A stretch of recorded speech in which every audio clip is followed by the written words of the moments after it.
Good evening, ladies and gentlemen. It is now 5:32 p.m. Welcome to the Planning and Zoning Work Session of Monday, July 7th, 2025. Did anyone sign up to speak on any item listed on the work session agenda?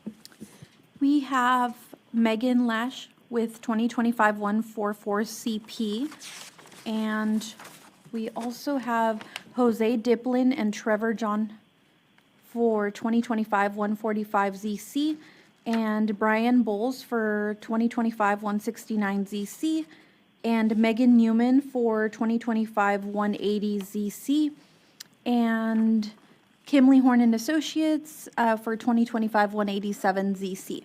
They all signed up to speak on specific zoning cases. Did they sign up for the work session as well? Okay. Are y'all wanting to speak at the work session or during the public hearing? Okay. Okay. We normally do that end at the public hearing in the evening session. So if there's anybody who signed up who's wanting to speak at the work session, we don't ask questions of you at this time. It's just a chance for people to speak during as a public comment section. So if there was anybody who wanted to speak in that context as opposed to in connection with your specific public hearing, you're certainly welcome to do so. Is there anybody?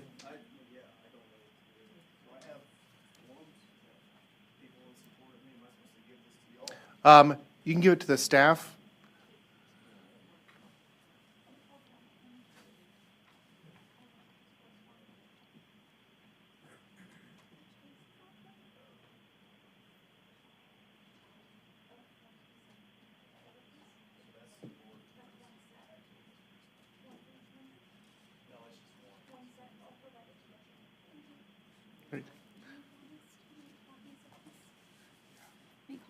evening session? All right. And I think April's going to work on getting copies for us of the materials that were just passed, so we can have a chance to look at those before the evening session. Thank you, sir. All right. Since there isn't anybody else who'd like to speak during the public comment section, we will go on to next item on our agenda. A report on the city council meeting decisions of June 12th and June 26th. Is there anything further beyond what was in our packet? No? All right. A report on the Planning and Development Committee meeting of June 26th. Was there anybody here who was at it who could report on it? I believe Debbie attended, but she's obviously not here tonight. Yeah, okay, all right. Well, maybe we'll get to hear from her about that later. All right, well, then we'll move on to a review of the public hearing items for this evening.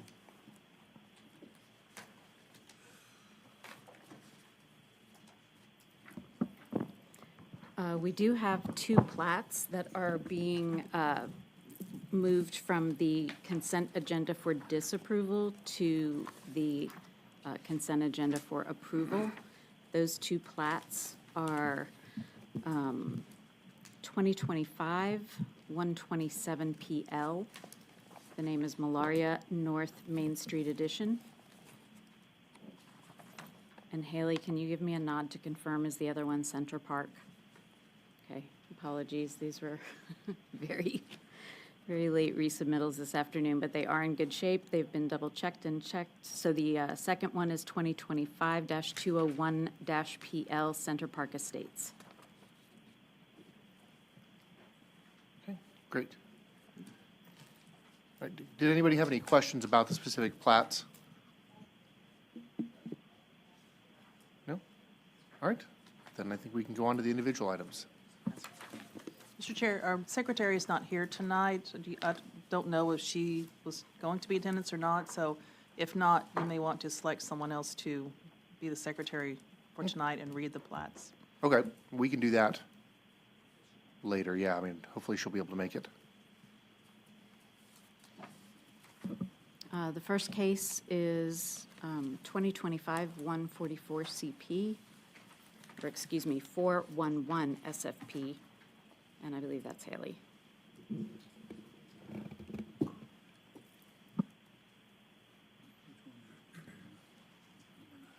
So this is item number 9, right?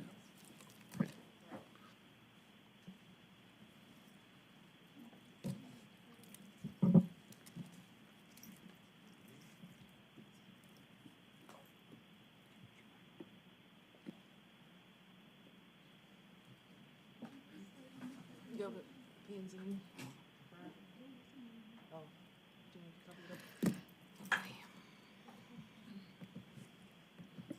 Sorry, Ken's out tonight, so we're all pinch hitting.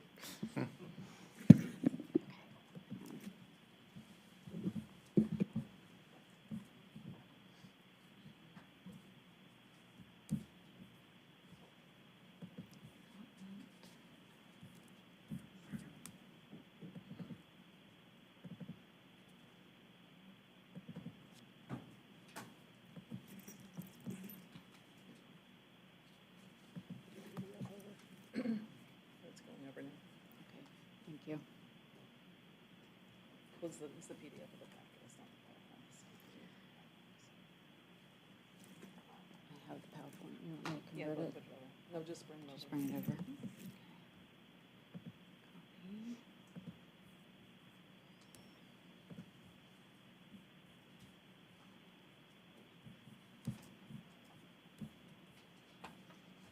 Presentation.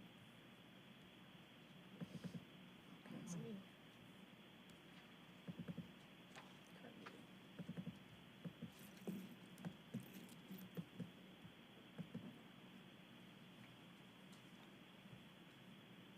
It's gonna take us a minute, and we'll have this.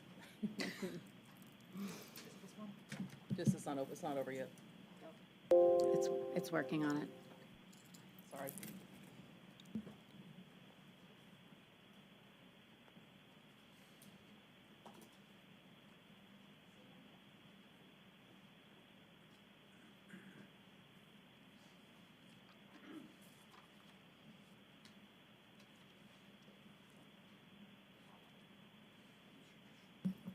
Sorry, y'all, it's a big one.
Do you want us to go off for maybe 5 minutes, or?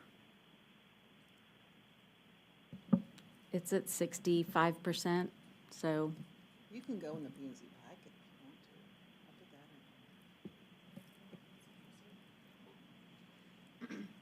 in. Is this one or? Just go to it. Just go to the item. On the right-hand side. on the go right, down to go down the little, there you go. It's got all the slides in there. Oh, it does? Okay, Yeah. just scroll down. If you keep scrolling. Okay. And it'll be ready here in a couple minutes. And then close both sides. And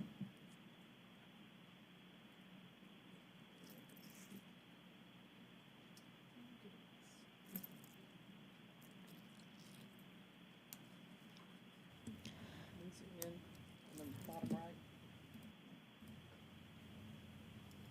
Good. Okay. All right, sorry about that, y'all. Name is Haley Riddick, planner here. I'll be going over our first case. So this is the 2024 411 SFP. This is located at 806 South Loop 12. They are requesting a special fence plan. As you can see, this is where they are located in the vicinity, so pretty much that South Irving area. Yeah. Is that better? Okay. Southern area, here's more of the closer up aerial where it is. For the future land use, we got regional commercial. And this is the surrounding zoning. These are the property owners that were notified.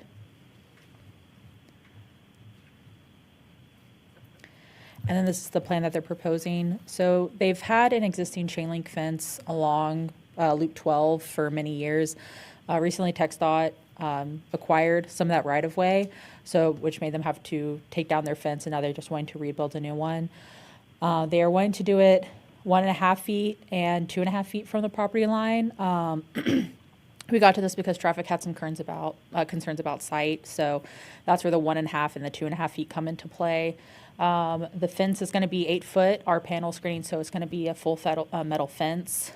It will have a gate. It'll be an electric sliding gate, but the gate itself will be out of iron rod, so you can have that visibility through there. Let's see. The fence that they're wanting to build, would it be in the same place where the current one is? Mostly, it's a little bit closer in, and that's kind of where the variance is because of, since it's basically how we have it is they need a 10-foot setback. But it looks like there's 18 here, so if they were to do the 10 feet, it would cut off a bunch of it, so that's why they're requesting. PowerPoint, oh, okay, You go ahead and talk. okay. But they're not gaining space by building the fence. They're actually going to be losing some. Yes, yeah, this is just, yeah, they lost some, and so they're just trying to keep as much as they can that's existing. And the gate itself, there was a gate before there. It's in the same location. It's just new materials and slightly higher. Believe it was 6 foot before, had chain link and barbed wire on the top. And now, like I said, it's that R panel just flat with the gate. And if they were to move you said the minimum distance is the 10-foot setback. If they were to move that fence 10 feet to the east on that western side of the property, there's a building there. It looked like they're able to go back and forth along there, and they would lose that access, wouldn't they? They would lose like, let's see, this line right here has 18 feet. So if you put 10 feet, then it'd be pretty close. And then this would be really close. The building would be really close to where the fence would be. They're currently they have been for many decades, a auto repair shop. And so they use a lot of this for their outdoor storage of vehicles while they're being operated or, being fixed and everything. So that's kind of why he's wanting to keep the land as well. So he has more room for more cars. Yeah, but they would lose that access effectively in terms of being able to drive through there on that, right there where your pointer is. I see what you're saying now. Yeah, right there. Possibly, yeah, unless he just immediately turns that way and like goes around. But yeah, it'd be pretty tricky. So. Question for you. By putting up the metal fence that they're doing, this would also bring them in compliance with code enforcement and stuff like that, right? As far as outside storage being behind a blind fence and everything else? Yes. They would no longer be non-conforming compliant because the thing's been there forever. So, Yeah.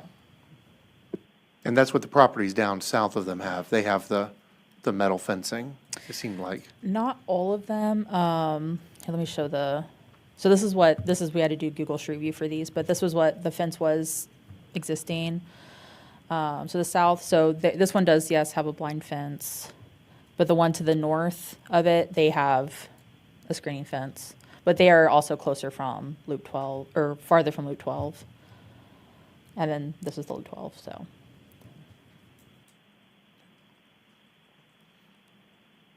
Any questions? Looks like no. Thanks. Alrighty.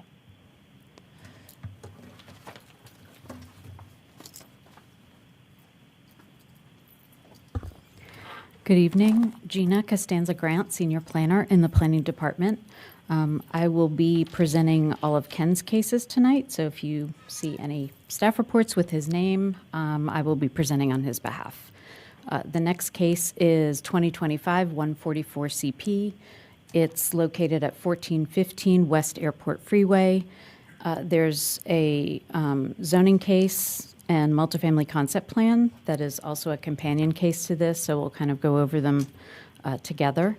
The master plan or future land use plan portion of the request is asking to change the designation from traditional neighborhood to mid-density residential. Staff recommendation is for approval. We did not receive any comment forms from surrounding property owners in support or opposition. This is an aerial view of the subject property, the future land use map, and the surrounding zoning map, property owner notification map.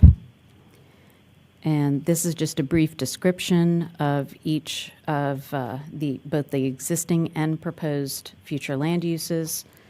The traditional neighborhood is typically your mix of single-family type homes, including duplexes, and mid-density residential is strictly a multifamily product with our RMF1, RMF2 zoning districts as the primary zoning categories.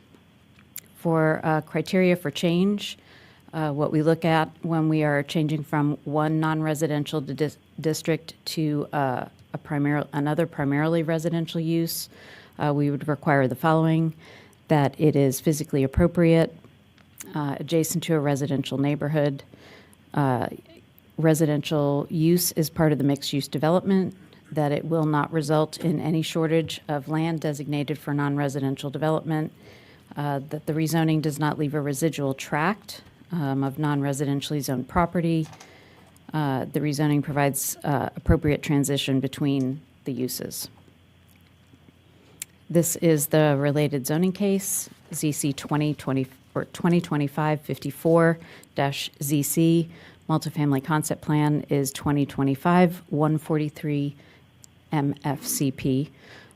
This particular case, they are asking to change the zoning from RMF2 or multifamily residential 2. That also includes, yes, Right, is this the companion case? correct. Yeah.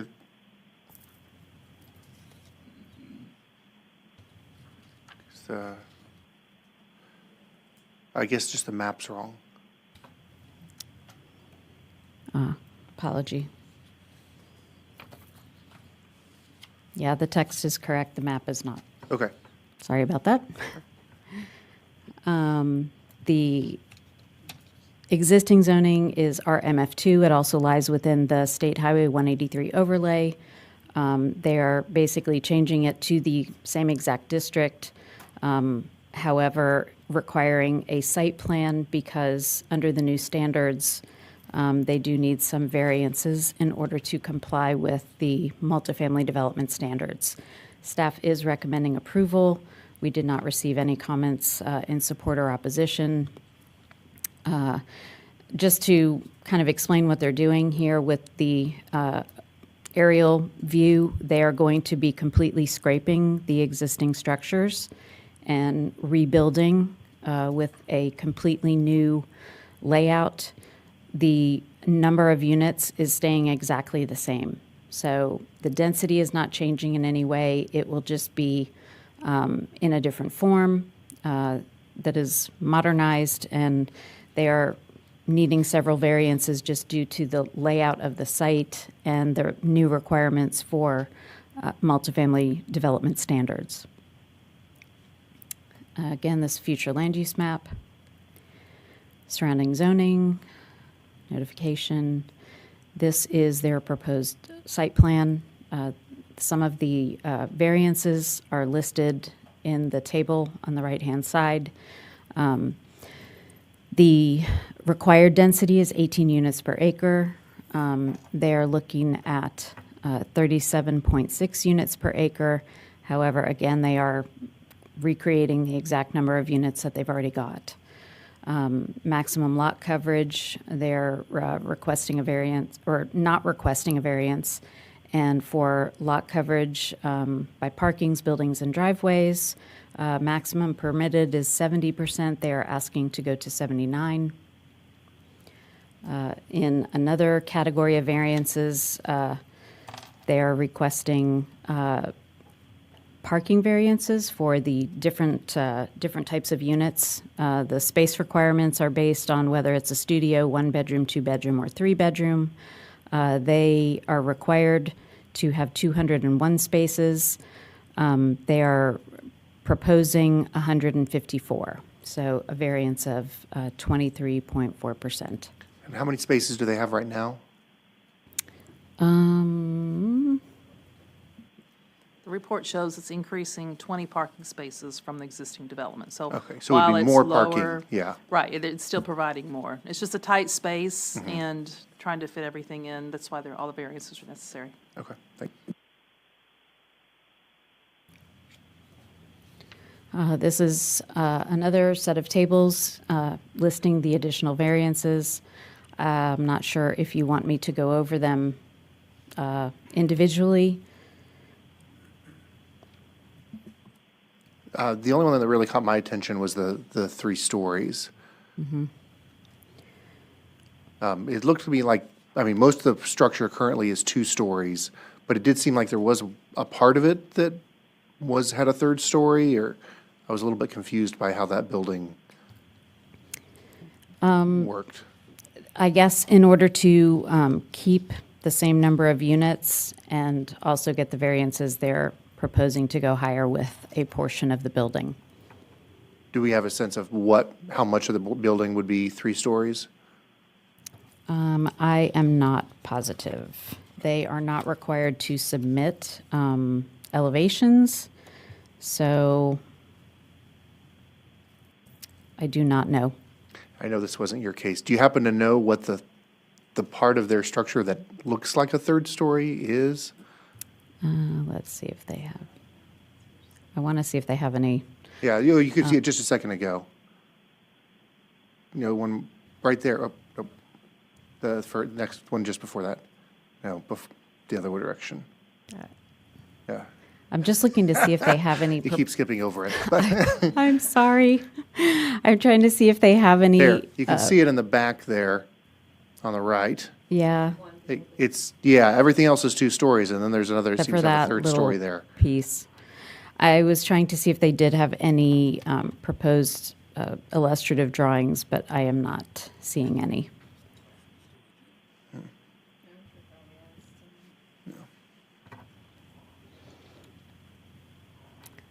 Were there any of the other variances anybody wanted to ever speak to? I had a question.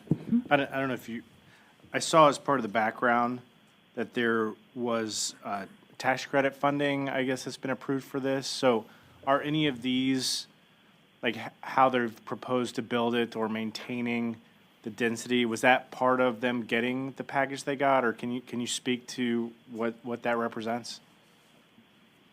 I think we'd rather let the applicant, I mean, this does have to match what their proposal was to the state, so it should have been consistent the whole way through. We don't know the details of it, but they can give you that information, but typically what they propose and what they get the credits for have to be consistent. Thanks. And do we have a chart that shows how these variances are different than what they currently are doing? We don't. We talked about that, but there were so many, we weren't able to get all the level of detail. But because there are so many variances, we actually discussed that among staff, is kind of showing the before and after. We'll try to get that for council. We just didn't have time to get that for PNC. Okay.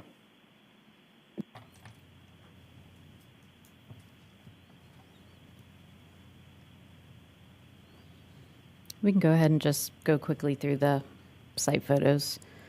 Just looking at the subject property with the channel that's to the east, subject property and adjacent property to the west, residential property to the north, on the interior of the site, and again back to the site plan.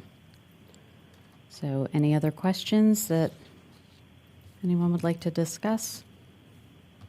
Any other questions? No? Great, thank you. Okay.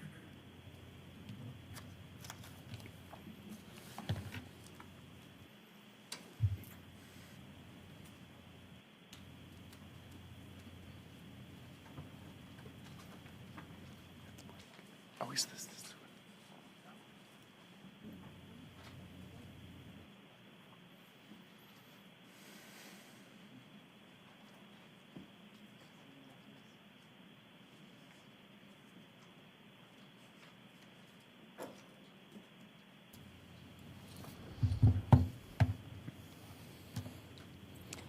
Alrighty, hello again. I'll be speaking about zoning case 2025-58ZC. This is located at 861 Hope Lane. Currently it is zoned generalized site plan for single-family residential 6, and they're wanting to do another generalized site plan for single residential 6. This will be a variance to the rear yard setback. After review, the staff finding is no unnecessary hardship, and in terms of public comment, there's been 1 letter in support and none in opposition. This has been a case that was heard last time, but since the applicant wasn't here, we postponed it. So this is an aerial where the house is. Future land use is that traditional neighborhood. Again, the existing zoning. These are the property owners that were notified. And this is the site plan. I don't know if you guys remember about this case, but the current site plan has it to where the lots are smaller in area, but still have the same setbacks as R6. So smaller lots, bigger setbacks in proportion to regular R6 lots. What they have done is it's already built, or almost completely built. It's a into the rear yard setback is a kind of covered patio with an addition of a storage room. So this is the subject property, and then this is pictures that were provided by the applicant. So this is where kind of more of the patio is, and this is where the room is. They submitted that around June 19th. I believe they've halted construction till the case has gone through, but I'm open to any comments or questions you have about this case.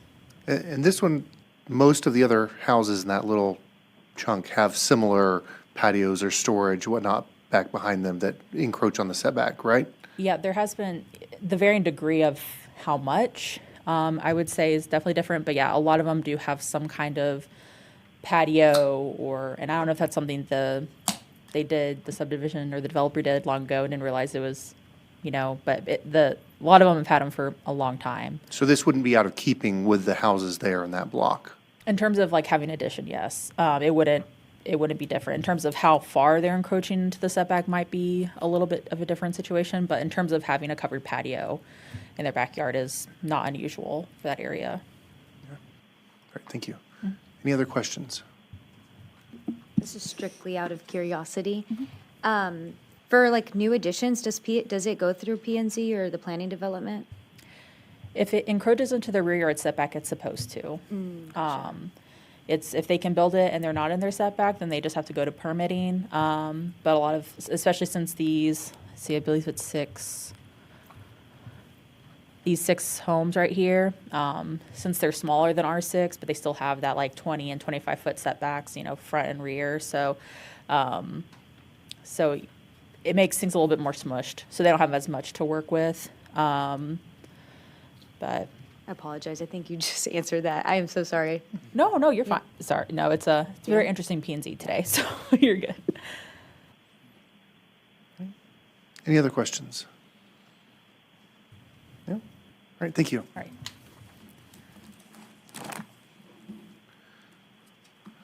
Those are items 13 and 14. Yes, that's correct. The next case is 2025-64-CP, and it also has a companion multifamily concept plan and a development plan. We did see this, I think it was a full presentation during the May meeting. They then postponed to June. At June, they postponed to July.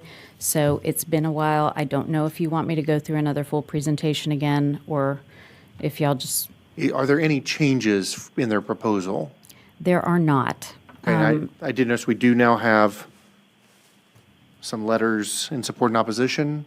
Correct. We received a few more. In total, 4 in support, in total 7 in opposition. They did apparently have 2 meetings with different homeowners groups during the last month. They did not provide me with a lot of detail, and I said that was fine. They would be able to present that to you tonight, just to let you know what the feelings were from the adjacent homeowners. Would anybody like a refresher on this one? Yeah. Okay. This is the residences, right? They're trying to convert. Yeah, so Office the to- office building that they want to convert, and then they want to build the, what, 14-story building? Oh, yeah, that's right. Yes. Yeah. Do you want to just sort of go through it? No, I remember. You do? Okay. But everybody else okay? All right, then I think we're ready to go. Okay, that's good. I think the next one is Haley again. Let's see.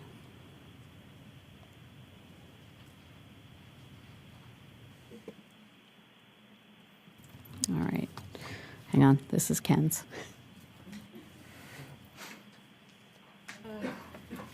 And I do promise we tried to get a crash course, but when you don't carry the case from beginning to end, it can be a little challenging.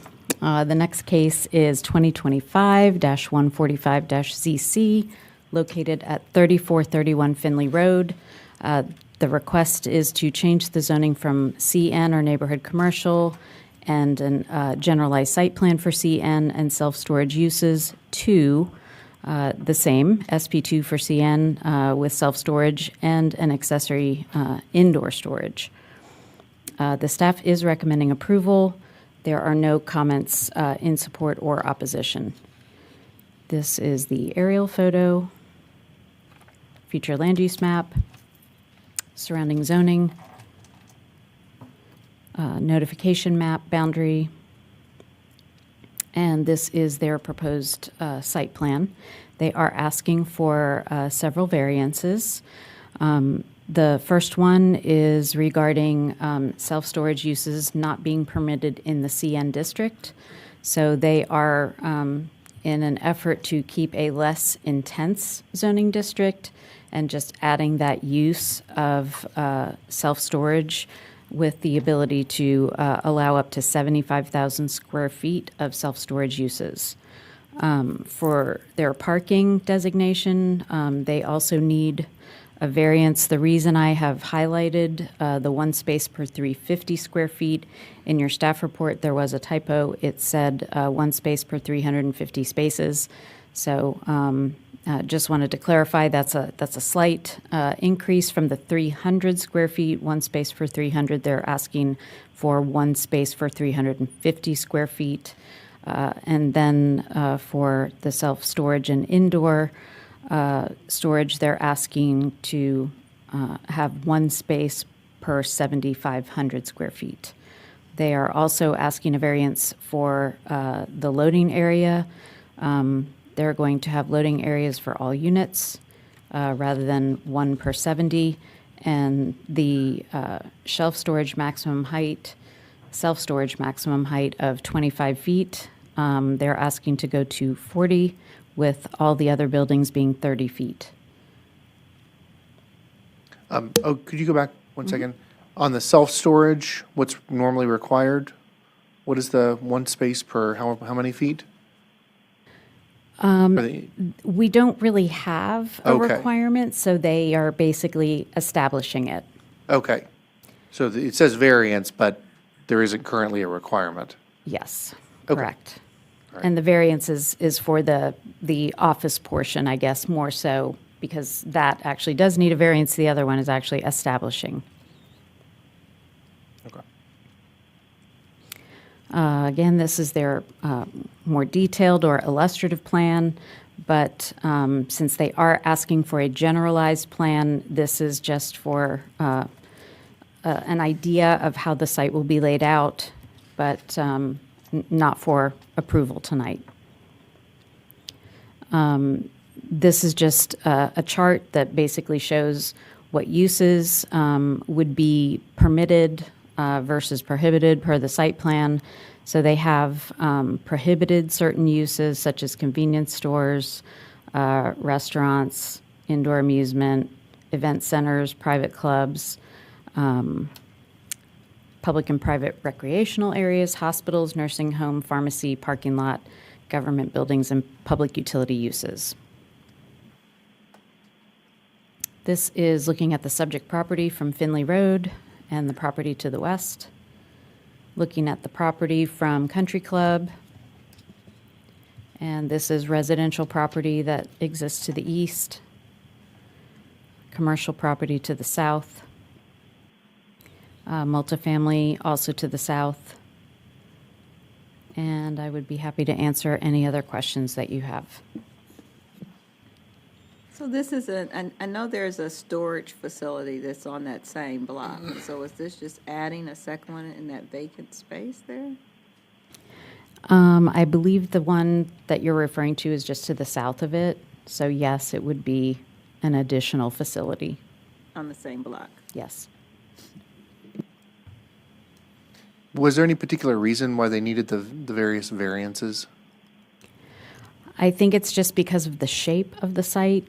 Triangular sites are always pretty challenging, but I'll leave that to them to explain in further detail once we get to the public hearing. And how many stories would this end up being? I'm not sure how many stories. 3 stories? but Okay. three So the mini with warehouse would be height. 3 stories, and all the retail or commercial would be 1. Okay. but we don't know where those different portions would be. I mean, I know this is illustrative, so they could put them wherever.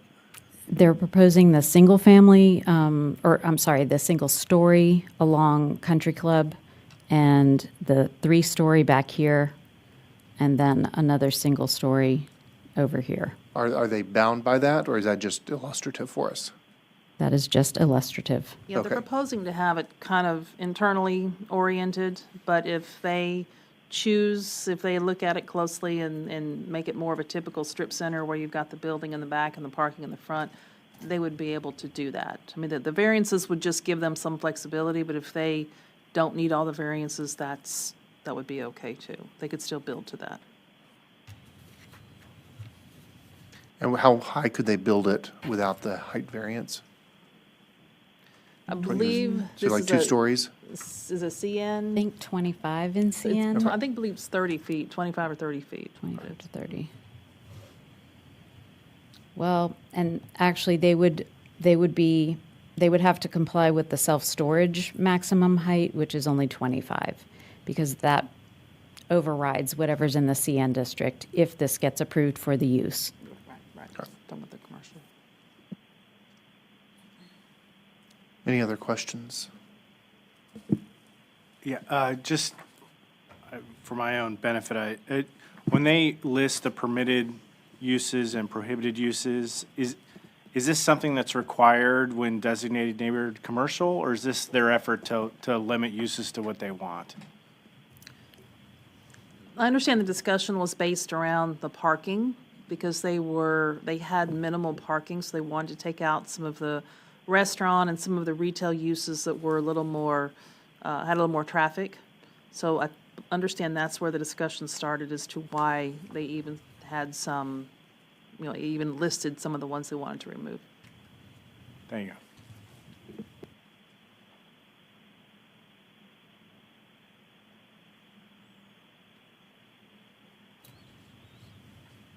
Any other questions?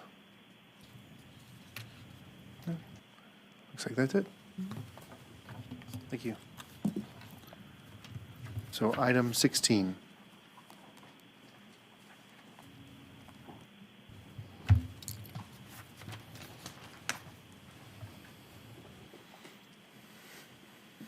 Alrighty, so this next case is going to be for 2025 166 ZC. This is located at 105 South Main Street. This is the DiRosanis. I'm sure some of you guys are familiar with it. Currently, the zoning is Heritage Crossing District for a quarter mixed use, and they're going to change the zoning to detailed site plans for the restaurant with the attendant accessory use for the sale of alcohol beverages for on-premise consumption. After staff review, we recommend approval. In terms of public comment, there has been 1 letter in support and none in opposition. And this is the aerial. The future land use being Main Street downtown. Surrounding zoning. These are the property owners that were notified. And this is their site plan. They aren't asking for any variances at this point in terms of the use. They've been in an existing restaurant for many years. They're just now wanting to add that alcohol consumption to their property.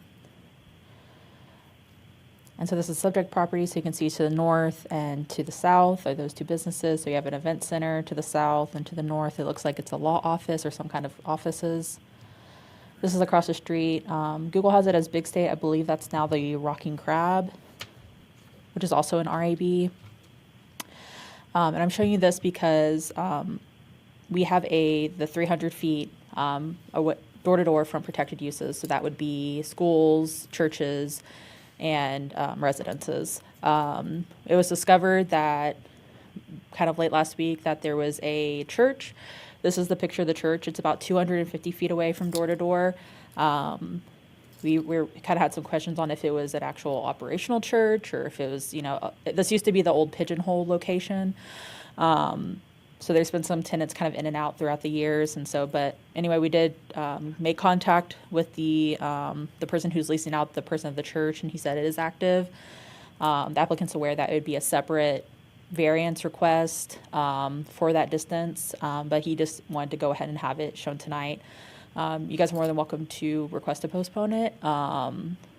if you want to have them both together, but the applicant would rather just have the zoning case done first and then come back for the variance for the distance. And this is- Distance variance would not go through P and Z. It would go straight to city council. I just wanted to. Oh, the one from the church?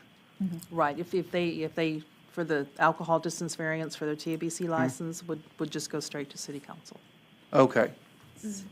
Okay. So if we postponed, then it would still have to wait on us to deal with it before then the council could consider that. It's not like we would then be considering them both issues together. Right, it would just give time for us to, send the notices, get the applications, send the notices, just processing time. Okay. One quick question, because there's an event center that's next to the restaurant. Do they already have a license to serve alcohol? Let's see. Yeah. Yeah, It doesn't Gloria. look like it. But the restaurant across the street from them does, and it's also within the distance? Yeah, so, and yeah, that's the thing.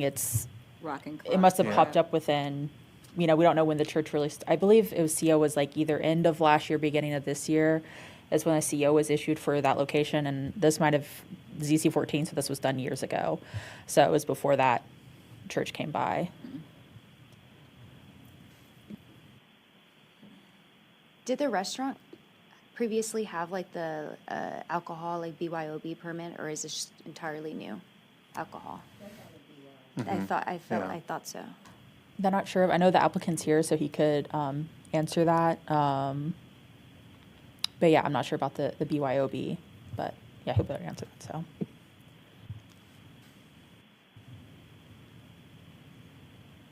Any other questions?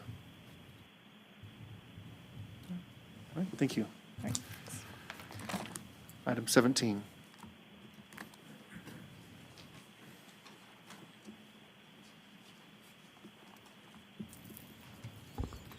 The next case is 2025-169-ZC, located at 2432 West 6th Street.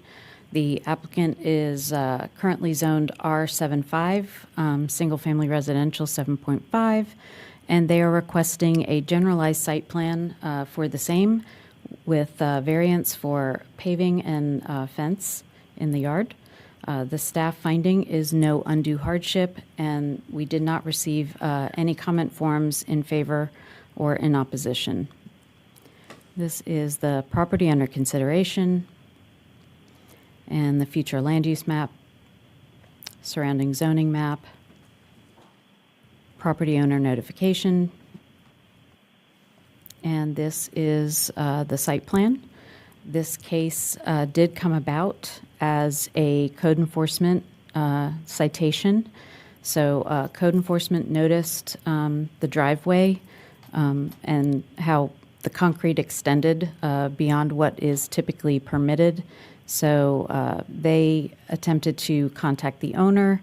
Eventually, they were in contact with the owner and maintained that if they wanted to keep the concrete in its current location, they would need to get a building permit for it. They then proceeded to our inspections department for a permit, and once the permitting department reviewed the proposed or the existing driveway for zoning requirements, it was realized that the pavement is not in accordance with the driveway requirements for residential driveways on a corner lot. When we have a corner lot, there is an additional setback of concrete required within the first 10 feet due to traffic manual requirements. So there's just an additional setback for this concrete right here that would normally not exist or be approved as part of a permit. The applicant does maintain that the reason they constructed the driveway and the related retaining wall, because the elevations on that part of the lot are quite high, so they also installed a retaining wall to support that additional concrete. The applicant does maintain that they have had several accidents at that intersection. He was unaware that a permit was required, and so he just did the work himself. During the review, we also noted that there is a 6-foot wooden fence that is in this portion of the property here. This particular lot is a reverse frontage lot, which is when the rear yard back here is adjacent to a front yard of another home. There is an unimproved alley here at the bottom of their property line. However, the alley is not considered a barrier for not observing that rule for the additional fence setback on this portion of the property.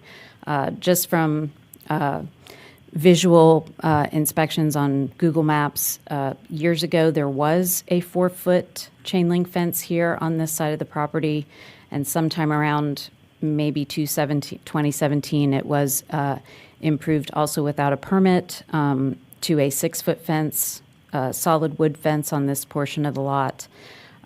We just informed the applicant that it would be wise to go ahead and request the variance for that at the same time that they were requesting the variance for the driveway expansion. This is the subject property. You can see this is the driveway addition in question here.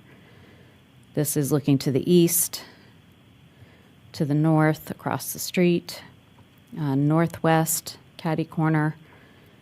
And this is the side where the retaining wall was installed. You can see here up until that fence in the rear yard begins. And this concrete extends the full length of that property. It goes exactly to the property line. We're not positive, I don't think, if because it was done without a permit, we're not sure if the retaining wall is actually on the property line or slightly over and falls within the right-of-way.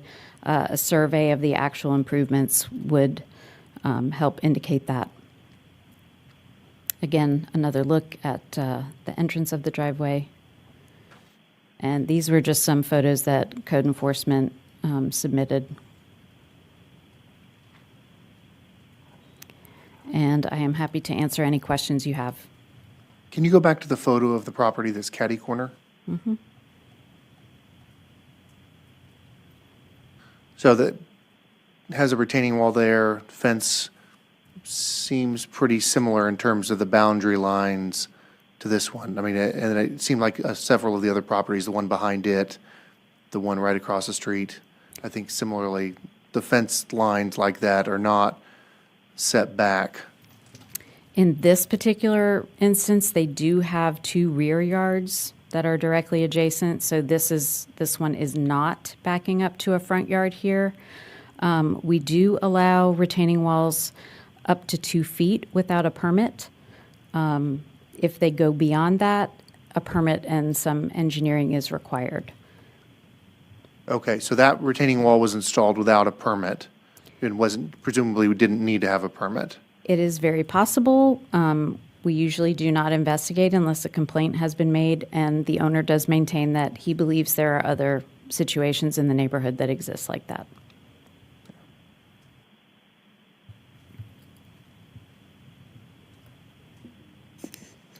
What's the height of that retaining wall that they built? He did not give me an exact number, but he said it's between 3.5 and 4 feet. So if they were to have built a 2 feet rather, then this would not trigger the need Correct. for permit or That's Back correct. view. However, they still would have to remove some of this concrete here so that for the first 10 feet, that concrete doesn't go all the way to the property line. explain me one more time, sorry, how's that different than the property across? Because I see they have very little setback on that one too. Whoops, The one that's kitty corner, that- apologies. that- So they don't have the driveway on the corner side. They have their driveway on the interior side. There are just additional requirements for driveways when they are close to the right-of-way like that. Cody might be able to shine a little bit more light on why that is. Yes, we're talking about driveways, I think, so our access management manual that we keep in traffic goes over location of driveways, geometry, sizes. Once you get onto the private side where they've extended, they did not touch their approach in this case. The private side improvements are governed by the city ordinance under the residential driveways section. And I think the reason more for that 10 feet is really not to encourage people to, one, drive on the sidewalk, have some maneuvering room when they get into their approach to actually turn. So if they start turning, as soon as that, they're driving over the sidewalk. I think that's kind of the reasons behind it. But, Can you go back to the property that's right across the street?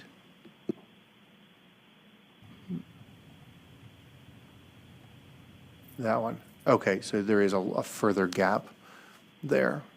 They have the wide driveway, but it's It's much further away from the it's much property further line. away in terms of where it's set. But they clearly expanded their driveway beyond what normally would have been. I mean, it goes beyond the normal driveway entrance area.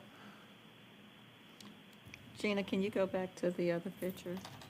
Just have a question. This one or the actual house? The actual house. One more that shows the sidewalk. So are we talking about that lip piece that falls into the sidewalk? Is where you said they may have to Yes. tear the concrete out? Because the entryway into their driveway is away from the curb. Yeah, how much of that would they have to tear out? yeah, so the ordinance on the private side improvements, I believe everything they reference is from the property line, so it'd be 10 feet from the property line. You got the our- green space, and then you have the sidewalk, and then Essentially, the property line is about the edge of the sidewalk-ish, maybe. edge of the sidewalk. Yeah, So the the far edge far or the, The far edge is typically 1 foot past the far edge of the sidewalk into the property is where it typically is. You know, we had to look at a survey to know exactly where it is. so they might have to remove like 5 feet or so of the concrete? It would be approximately 11 feet from the back of the sidewalk going into the property. So basically, the line would have to come 10 feet from this property line here, the green line. They'd have to come back 10 feet and then have this curve right here. Do we know by any chance if that retaining wall was engineered at all? I do not know, but I know the applicant is here, so I'm sure he could answer for you. Do we know what was there before that retaining wall was there? Yes, just grass. Just grass? Okay.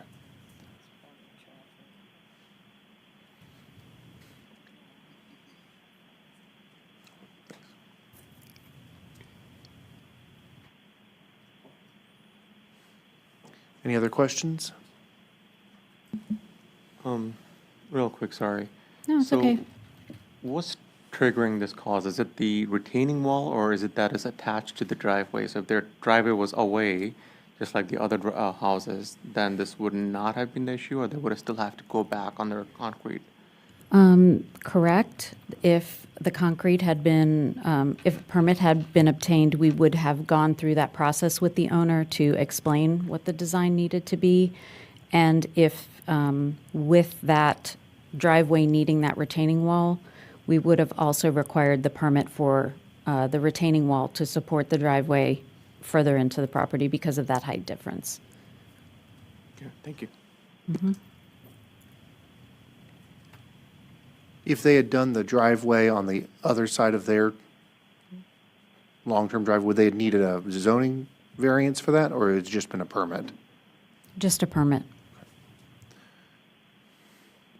But they would have had to made sure that the apron, the mouth of the driveway was the same width as the driveway. So they couldn't have stayed with that So 12-foot they couldn't do wide- what the people across the street from them did. Because theirs extends beyond the mouth of the driveway.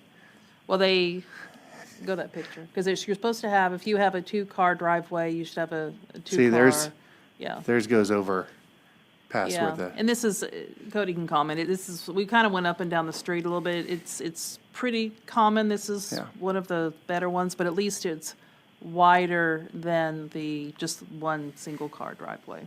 It's also hard to know, the wording in the code states that the driveway can't be any wider than it needs to serve whatever doors are in the garage, and a lot of these homes have just had garage conversions over the year. So over the years, it's difficult to know where the original doors may have been. no. And I know he does have safety concerns. I know that was part of the reason why he explained the height of the retaining wall, but I know he is prepared to explain those reasons to you in the public hearing. So just to summarize, the variances they are needing in order to leave things as they are would be for the fence,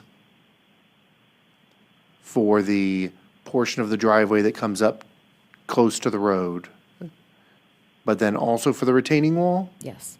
Well, the variance doesn't necessarily need to apply to the retaining wall. They just should have had a permit for it. Yeah, but I mean, that's not something we're deciding. But I mean, like, are they needing a variance for the rest of the driveway that goes up to the property line?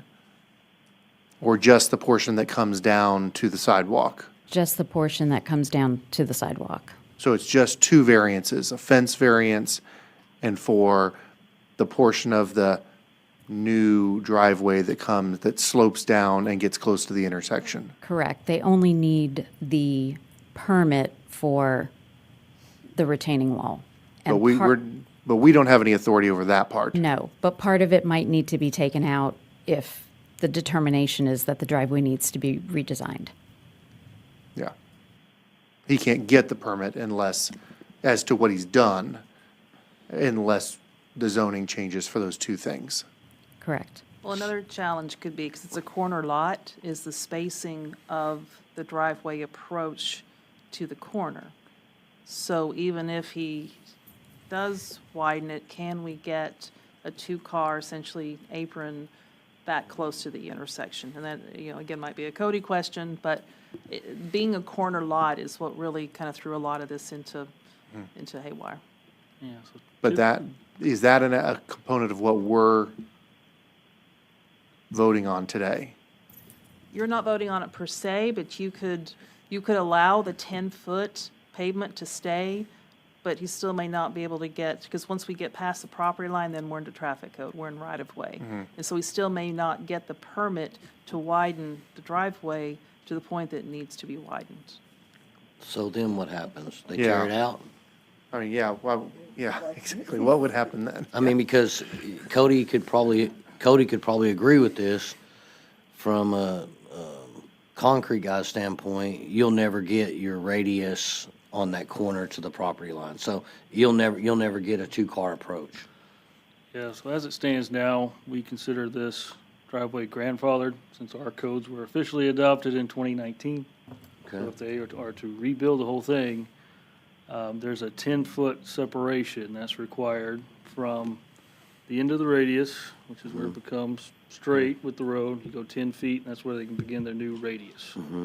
So that's the minimum on residential lots. So the whole driveway, if they wish to build a whole new approach, would have to shift away from the corner. We're not getting But any as it closer. is right now, they don't have to do that.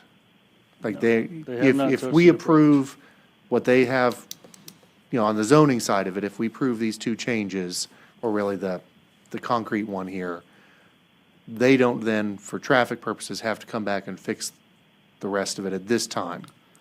No, our manual just governs the approach itself, nothing on the private side. So a residential driveway can be anywhere between 12 and 24 feet. So they can be anywhere in that range and meet it. Now, what they do on the private side, our manual says you can widen it, but it also has to meet the residential driveway section of the ordinance is where this 10 But he would foot's never come be from. able to do that. So, I mean, he wouldn't be able to widen it, but he wouldn't have to pull it out. If we approve this, he's not going to then have to break it up anyway. What they're saying is permitting can make him take it all. Well, see, that's what I was trying to Yeah. clarify, is it sounded like he was saying, Cody was saying that it's grandfathered. If it's grandfathered, then the- permitting wouldn't make him have to tear it out. Yeah, just the approach Non-compliant itself, components. so from the sidewalk to the street, that little right-of-way section is grandfathered per our codes. Private side, our code doesn't really go into, the variance would be to the ordinance section of the residential driveways that spell out that 10-foot. So I think you can have an expansion on site without doing the approach, but you have to have that 10-foot offset. So it's really And- the first 10 feet that is getting the variance. But if we give the variance, then he's got that. That's what I'm trying to, I don't want to Yeah, end up in I a think you- situation, if we were to approve this, that then we approve it and he goes down the road to get the permit and they're like, no, you don't get to do it anyway. That's a pretty lousy deal if we know it's not going to get approved regardless. That certainly would be relevant to me to know. But if it is, if we approve the variance, is he going to get to keep it? Will building inspections follow our recommendation? I guess that's the easiest way to answer that. Well, when it comes to the driveway, it's traffic. So traffic would be the one that would make that determination. Cody? The concern, I know, that's why I keep pointing at Cody. That's where this. Will you follow our recommendations, dance that we're Cody? doing. The concern is, I just wanted to add, the concern, and we didn't, we had a picture that didn't make it in the slide, is they're going over the curb. So once, if that 10-foot stays, they're essentially driving over the curb and driving over the sidewalk in lieu of expanding the driveway.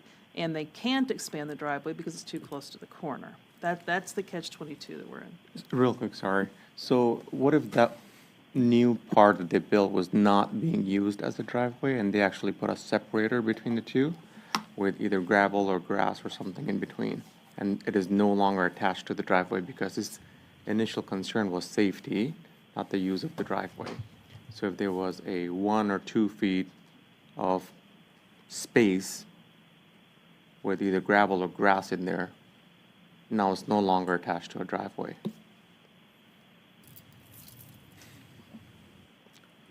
Like I said, That is no longer traffic's concern, right? yeah, like I said, the private side improvements aren't really governed by my manual. So as far as my manual goes, they can do what they said. Okay. But, like I said, the variance would be to the ordinance side, the ordinance side that I don't control. Yeah, no, I get that the variance side of it is our problem and the council's problem. I just want to make sure that there's not another problem that I the did property this at owner my would get hit house. with, even if we and council, or council especially, approved the variance. I think it's gonna take some special consideration on this from the city's part, because there is no way, and you could probably agree, Cody, there's no way to bring this thing in compliance on the corner. There's no way at all. No, not where it currently sits today, no. Yeah, I had a similar problem. I just made 1.5 foot space and put gravel in there. It was no longer connected to driveway.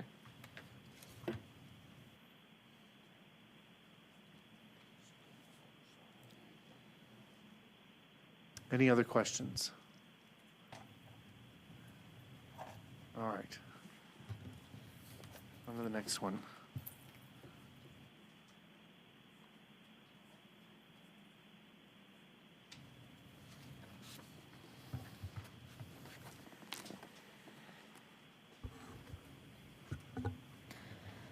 Alrighty, this is for zoning case 2025-173ZC. This is located at 8350 North MacArthur Boulevard, Suite 120.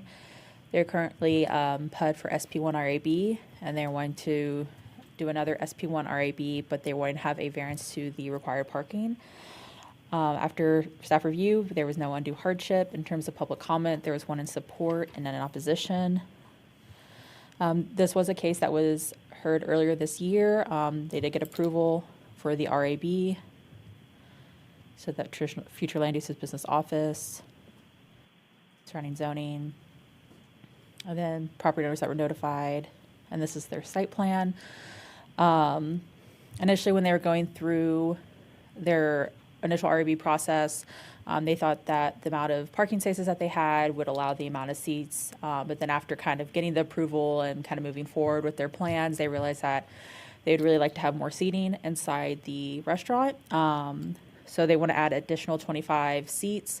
And because of parking for a restaurant is one space for every 2.5 seats. So that made them need more parking. Well, with this site, there's no leftover parking.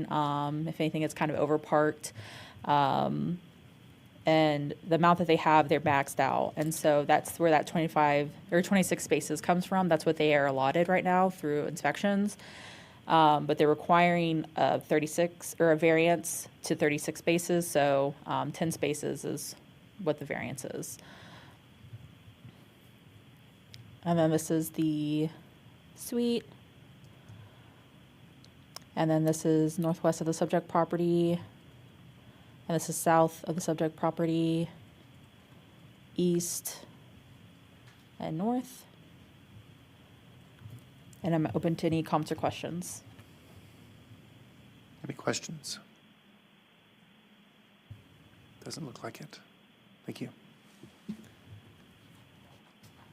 All right, item 19. Alrighty, and this is mine as well. So this is for special fence plan, so 2025-178 SFP. This is located at 506 Collins Drive. The request is a variance to allow a 6-foot tall solid wood fence. That's within the required 15-foot street yard setback on a reverse frontage lot. After review, staff finding was no undue hardship. In terms of public comments, at the last minute, there was none in support, and then there was one in opposition. And so this is the subject property. And then the green is kind of where the majority of the new fence would be, for that location. Future land use, traditional neighborhood, surrounding zoning, property owners that were notified. And then this is their site plan.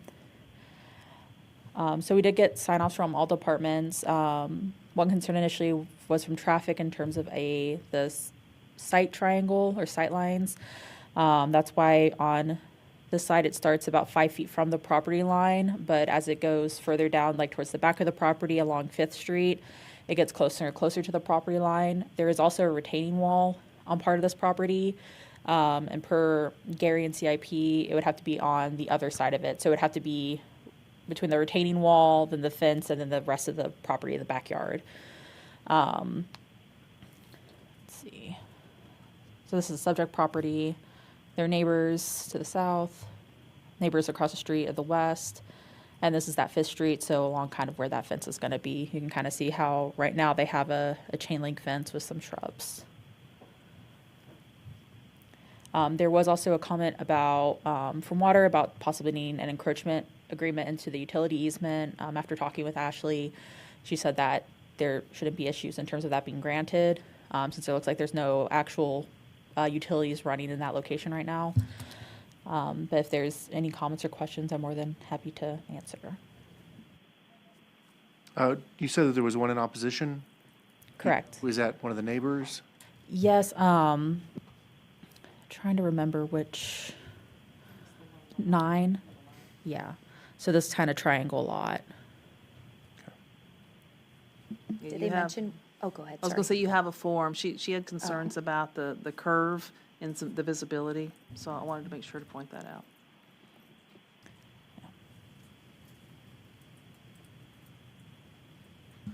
Just a note, I was out there on Saturday and yesterday. I didn't see any of our signs at all.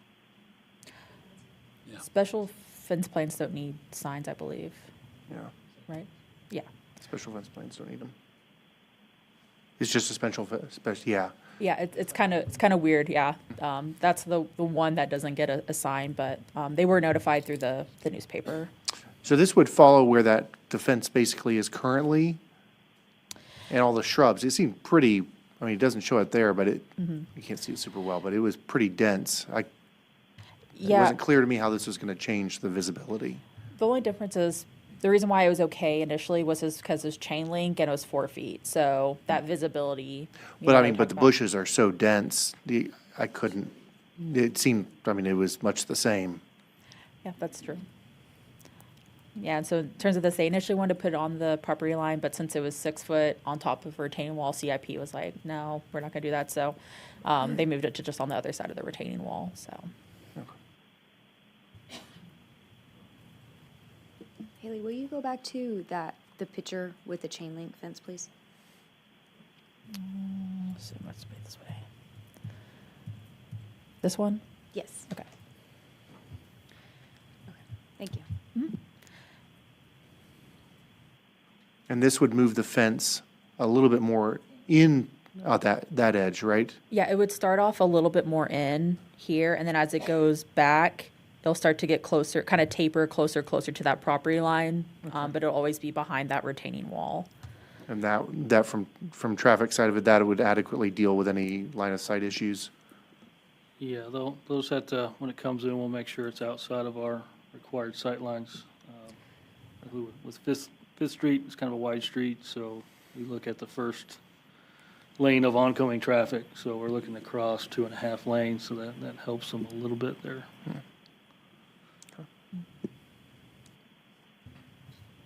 Any other questions? Thank you. All right.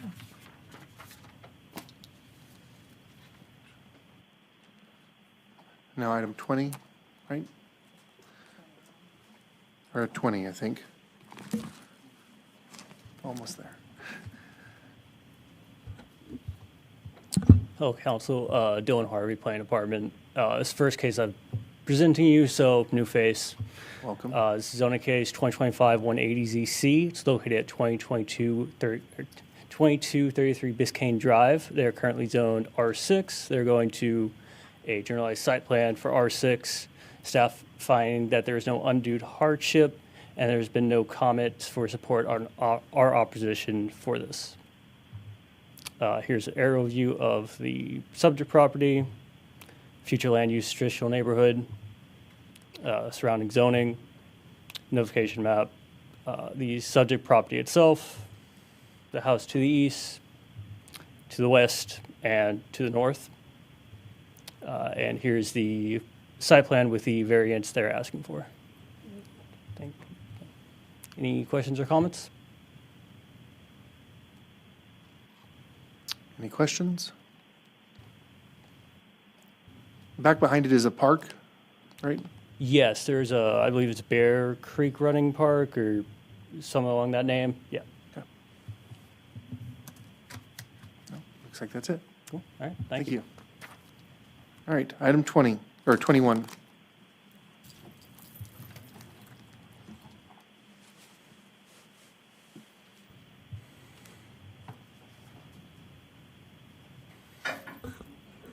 The next case is 2025-186ZC, located at 3601 Regent.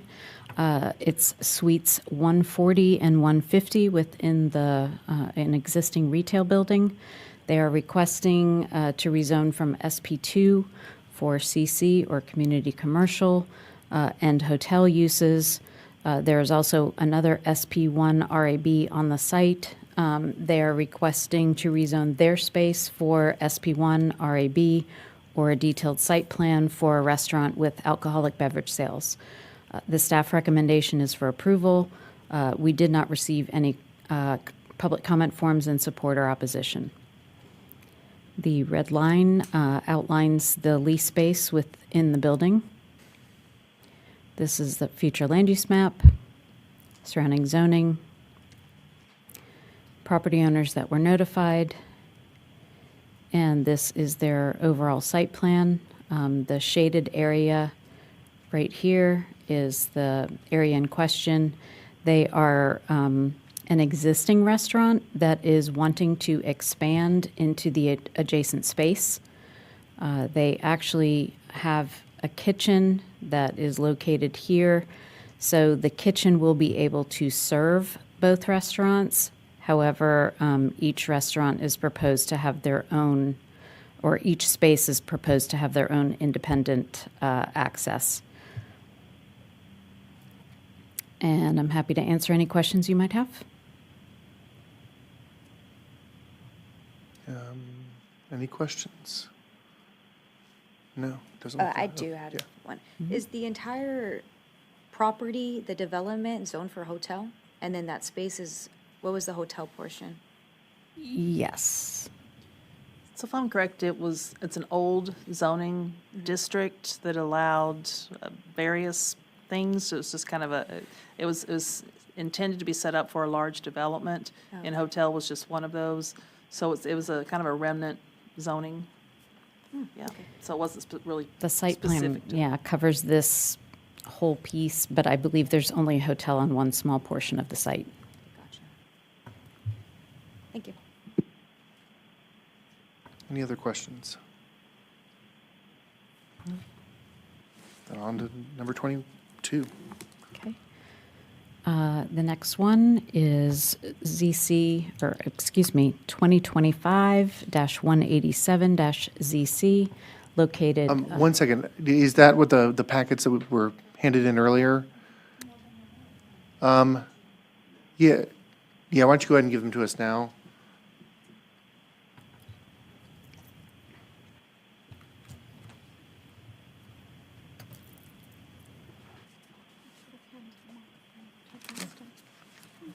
Thank you.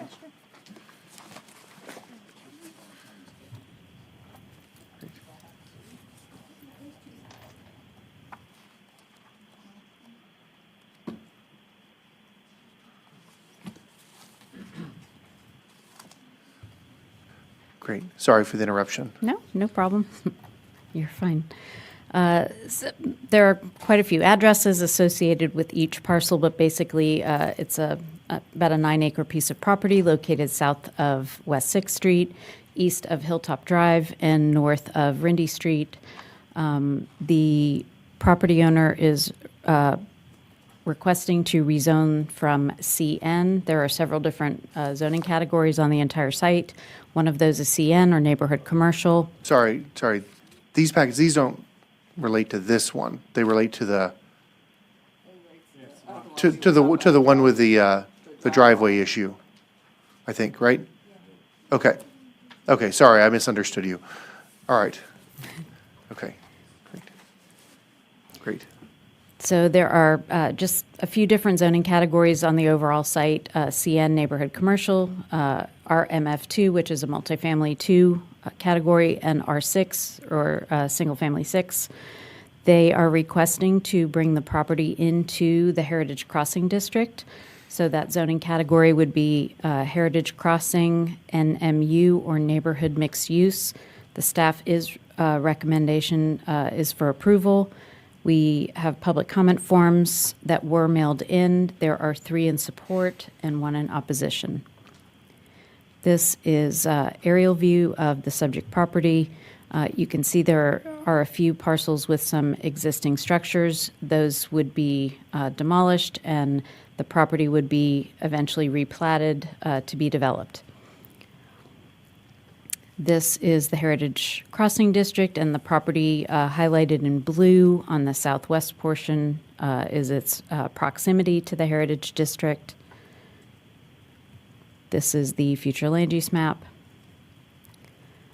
overall zoning map, property owners who were notified, and this is the overall map of Heritage Crossing District. It was adopted in 2017. It is a form-based code, so it is not traditional zoning as we typically know it, with minimum lot sizes and uses that are limited to one particular parcel in a form-based code. They do allow mixed uses, sometimes in single buildings. But for this particular property, they are asking to bring it into the sub-district that's called neighborhood mixed use, and that is one of the districts, sub-districts that only allows residential uses.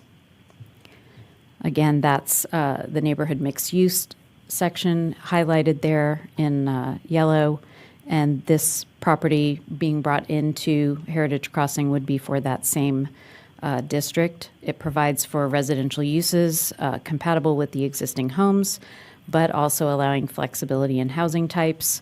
It does not allow for any higher density residential. The applicant for this particular parcel is looking to do a zero lot line, single-family home style product. This is their illustrative plan. It is not something that would be adopted should this be approved because they are just requesting straight zoning, no variances. So it would comply with all of the standards of the neighborhood mixed use category within Heritage Crossing. It is showing a design that will include for additional overflow spaces for guests. Each home will be required to have a garage. The garage will be accessed where you see the little triangles indicating where the garage doors will be. And the property will also have what the designer has called as muse or public spaces that will be along the front side of all the units, providing hopefully some more of a neighborhood type feel, public places where the neighbors can gather on those green spaces. It was a little difficult to get photos because the site is so big. This is looking at the property from West 6th Street, just one shot, looking down Hilltop towards the east, and the subject property from Rindy Street and West 8th Street.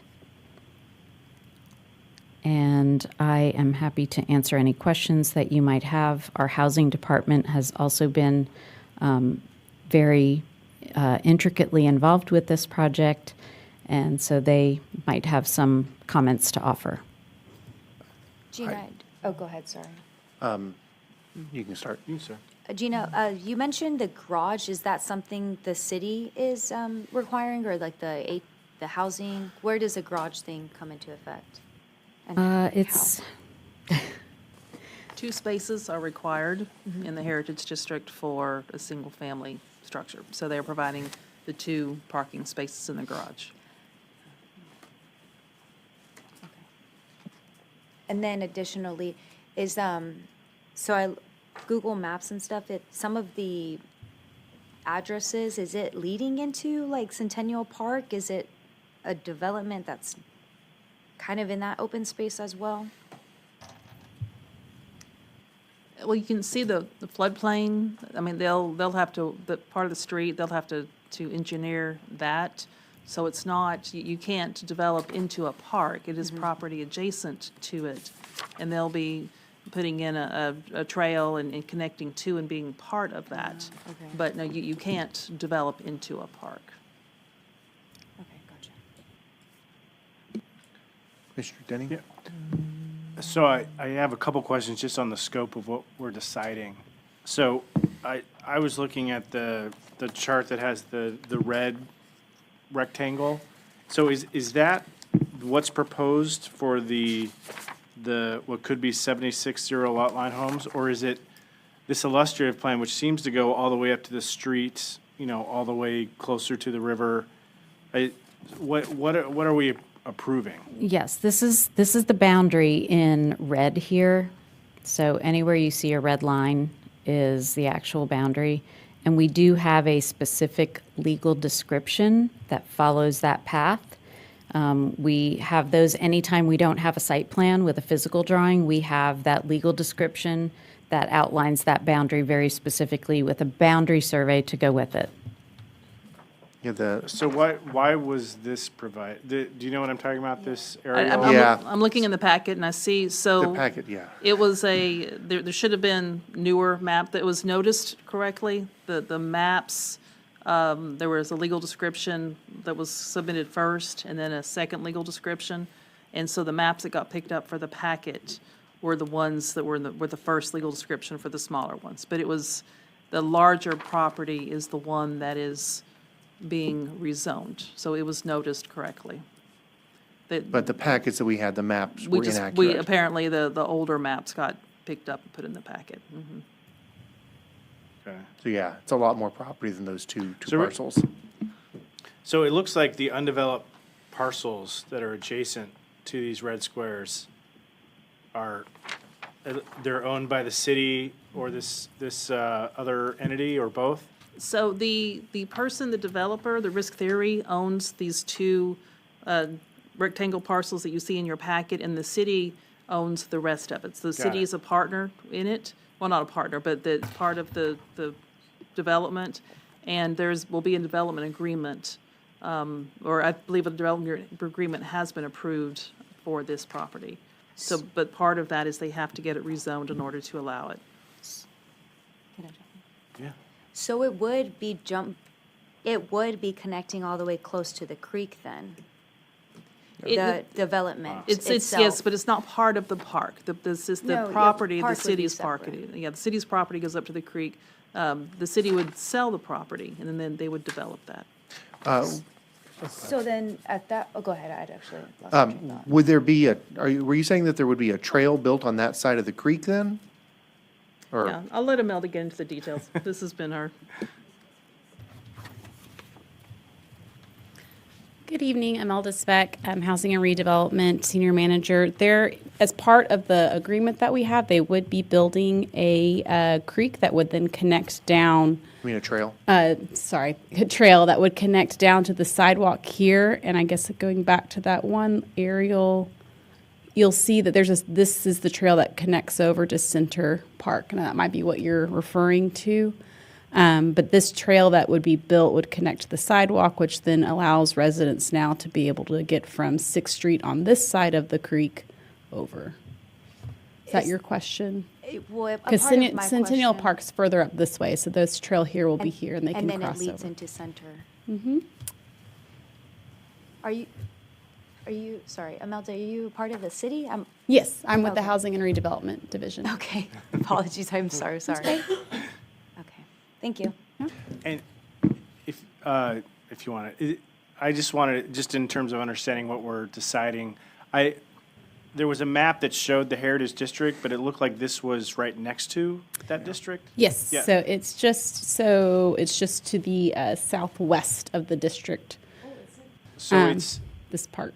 are we deciding to designate it something that applies to the Heritage District? Correct. So we're essentially expanding the district? Correct. So this map is, this orange is the neighborhood mixed use, the one that has the lowest intensity, if you will, a residential intensity, and it would be just applied right here. So just be coming to the southwest corner of, if you were looking at the district that way. At this point, it does kind of just seem like it's using the heritage name just to market for it, because it's pretty separate from actual heritage. Yeah. In regards That's- to development-wise, we consider this whole area when we're looking at redeveloping downtown, but for the zoning portion, this is Heritage Crossing District-based zoning, but in regards to the overall Heritage District redevelopment, we look at residential projects in this area to support that. So we'll, two efforts. Why not just change the zoning on this property rather than putting it in the Heritage District? I don't understand what the It is changing. advantage is. It's changing the zoning, but using the base zoning of Heritage Crossing District. Market. So versus a site plan zoning, it's using the base district of Heritage Crossing. I'll let Jocelyn kind of talk more about it. well, and the Heritage Crossing is a form-based code. That's and the Heritage District, it's currently designated in the downtown area, but as the area grows, the Heritage Crossing District, the qualities of the form-based code they're higher qualities than what would be in a typical zoning district. So as we were working through this process, we like what the Heritage Crossing District offers in terms of the forms and the walkability and what it's looking for, which is why we chose this. I guess what I'm asking is, so you're talking about rezoning it so that it'll allow for zero lot line homes. And how is it going to be different putting it in the Heritage District versus just rezoning it for zero lot line homes? Like what are the differences between those two options? If we just did straight zoning, because you're talking about essentially straight zoning to Heritage District overlay or straight zoning to zero lot line homes, So if this why were, one or the other? if this were anywhere else, it would probably be an SP2 because of the acreage, but it fits in what is encouraged and permitted in the Heritage District. And that's why we thought this would be a good fit, because it is in an area where this type of housing development is preferred. But does it change what their options are? I mean, Because this is city on site, they are tied to a development agreement, so they can't just take the heritage, what's allowed in the neighborhood mixed-use district and do something else. They are tied to this site plan as part of the development agreement. I thought that site plan was illustrative. The site plan is not tied to the zoning, it is tied to the development agreement. Okay. That site plan is? Yes. Okay. Yes. Will the developer be here this evening? Yes. So we will be able to ask them questions? And then based on y'all's knowledge, is this planning on being a private development, meaning that there's going to be an HOA in a gated community? It's not gated, there will be an HOA. So this is built to be similar to the Delaware Creek Phase 2, which is right across the street. Also, it's an SP1, but again, what we were looking for is... Being the one right across the Sorry, creek? across the creek. But the Delaware Creek Phase 1 is across the street here. Phase 2 had what I would say corrections done to it of things that didn't go well in Phase 1. So this is supposed to be very similar to Phase 2, where you have the access to the garages and the alley, the Muse Streets where you have the front facing the green area. But so there will be an HOA that will maintain all the common spaces, yes. Is it similar as in the same developer as the No. Delaware Creek? Different developer. Just for context, the city had a development agreement for all of these lots, and we worked with a different developer on phases 1 and 2. And they did not take their option to do phase 3, so we went back out and have an agreement with a new developer. Oh, so this plan has been planning for a while now? Yes. Okay. And so now the construction of the new park, do we have plans for that? So there's not a park. Just be cut? So there's Oh, sorry, go ahead. I'm sorry. there's not. So Centennial is up here. What they're doing in regards to public access is just redoing the trail along the creek. So now you can actually access the creek down here from 6th Street down to Rendy and be able to cut over to Center, which is right here. So Centennial's up here. So there's no park development. It's just a trail for access and walkability. The pavement? Yeah, for the to have a trail. continuous, because there's, some trails up here on the phase 1 side. There's a trail on the phase 2 side. And so this would allow people to be able to cross over this way and connect over to Center. Has the city also planned on expanding since his Heritage District to make it linear and to where like the other houses and residential properties are able to rep the benefits of being in the Heritage District versus an outside parcel away from the Heritage District, but being in the Heritage District? So a little bit more context and history of how we got to Heritage Crossing District. So there used to be a much larger overlay that went from Pioneer down to Shady Grove, MacArthur to Nursery. And you weren't really seeing the fruits of your labor of having that overlay. And so they made the Heritage Crossing District much smaller to concentrate the type of form and development that they wanted. Okay. So we could eventually, as it expanded and was successful, could rezone properties into that, just like this one as in a case. So I can't say we have overall plans for always expanding. It's going to, as we hopefully succeed in redeveloping downtown and the surrounding area, that would make sense for it could potentially be expanded out more. Okay. And that's why we thought it would be appropriate on this piece of property. Now, the agreement that you all have with the developer, they would not have direct vehicular access to Rindy. It would only be cars coming out on on the west side On and on the Hilltop north and side. 6. That is correct. So that is part of the discussion that we had is, and with comments from the various departments there, they did not want access off of Rendy for any type of cut-throughs. So that's why you only have a Hilltop and 6th Street access to cut that cut-through off. Okay. Commissioner Lightfoot. And correct me if I'm wrong, this location of this property is actually within the buffer of the Heritage District. The much crossing. larger heritage district, like with the neighborhood planning efforts that's going on, yes, that is correct. That's what I was referring to earlier. You have the Heritage Crossing District zoning, which is much smaller than what we think about in the redevelopment efforts. Okay. Any other questions? No? All right, thank you. Okay, so we are already after 7.